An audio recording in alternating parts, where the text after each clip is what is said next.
Alright, so today we got our little test mule Mabco 302 engine. I've been going through the process of putting it together. A lot of it's on video, where we go through and degree the cam, determine our push rod length and all that. And I just installed one side of our cylinder head here with all the valve train and everything, and I figured, you know, this is a good opportunity to go through and video how to do all this. I wasn't originally going to do it, but it's a good opportunity and we might as well go through it on camera. Now, if you follow my channel, this is going to be done a little bit on the throwback side of things, where I'm walking around holding my phone. I seem to have misplaced my tripod, but hey, at least I guess you don't have to look at my ugly face this time. But anyway, jumping right in here, we're going to go ahead and install our head studs, and this is the same process for your small block Chevy, your small block Ford, so it's pretty universal.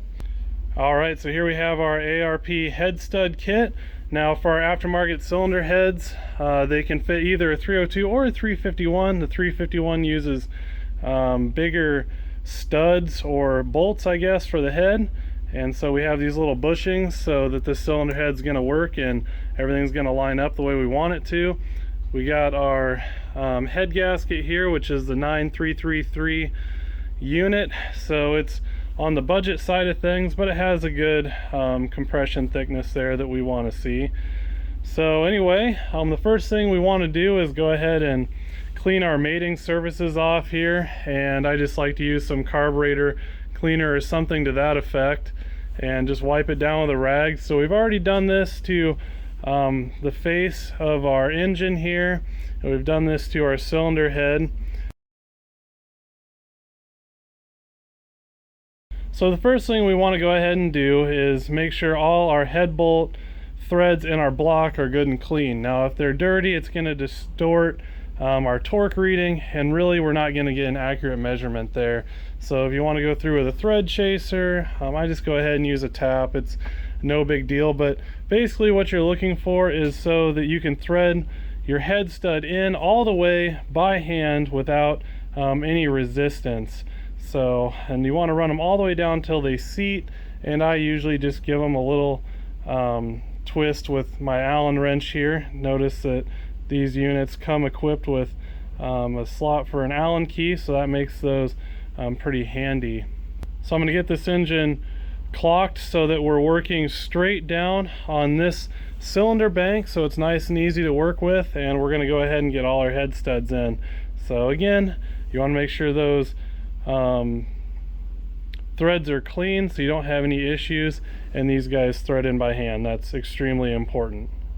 Alright, so we got our mating surfaces all nice and clean. Our cylinder block is clocked, so the cylinder bank is sitting straight up, so it's real easy to work with.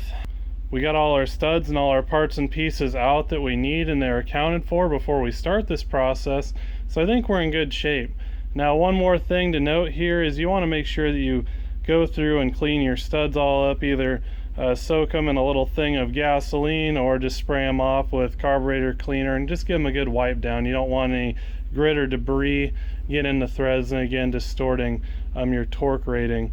Now on these Fords and Chevrolets, now at least on the Fords I know specifically, our bottom head bolts go into our water jacket here, our cooling passages.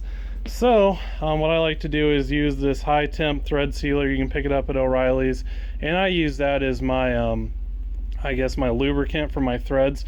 Now our other guys at the top here, our longer studs, those do not go into the coolant passages, so we'll just go ahead and use our normal assembly lube provided by ARP.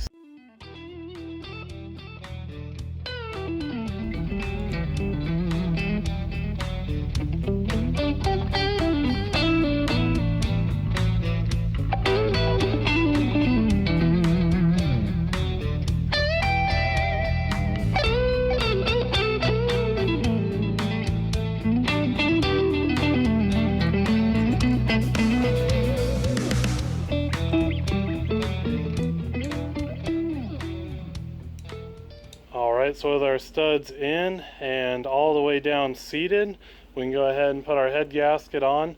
And notice on the Ford, they're marked for which side is supposed to be facing the front of the engine. So you want to pay close attention to that so you get proper coolant circulation throughout your engine. You don't create hot spots. So this is very important to do, and a very easy mistake to make if you're not looking for it. So anyway, at this point, I think we're ready to put our head on. So let's go ahead and throw that on there.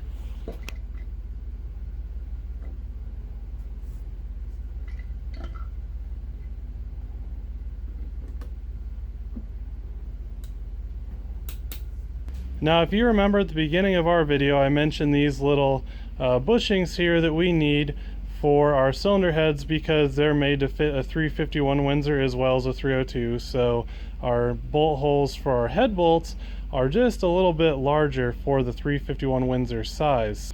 Now, you don't want to necessarily get too buck wild when you're installing these. We don't want to damage the cylinder head, and as you see, in some places they won't go in, while in others they do. Now, you just want to go through and put them on the places that'll go on easy, and the head will slightly shift around and all these guys will fall in and you won't have to force any of them.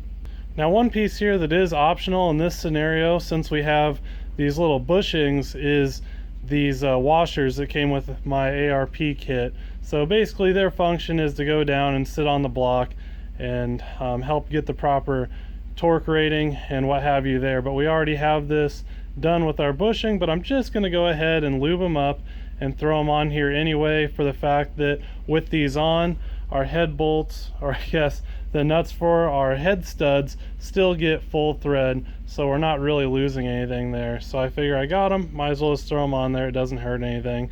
Now, another piece I've done is I've gone ahead and taken our torque lube and I've lubed up all of our threads on our cylinder head studs, so that when we do go to torque, again, we're getting that accurate torque rating that we want.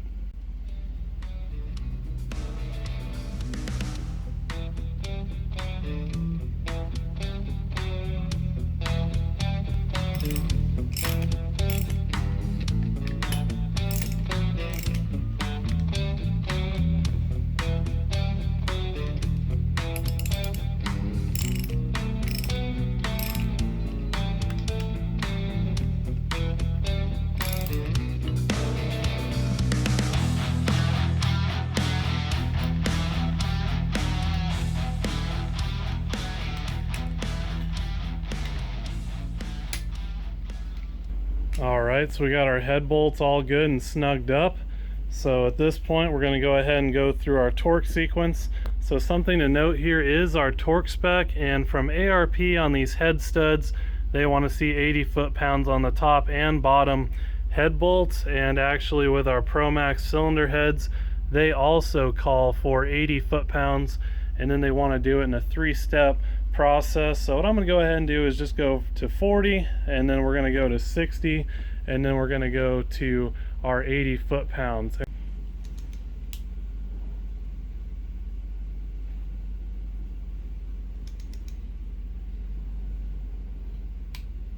Alright, so working through our final torque here and hitting 80 foot-pounds.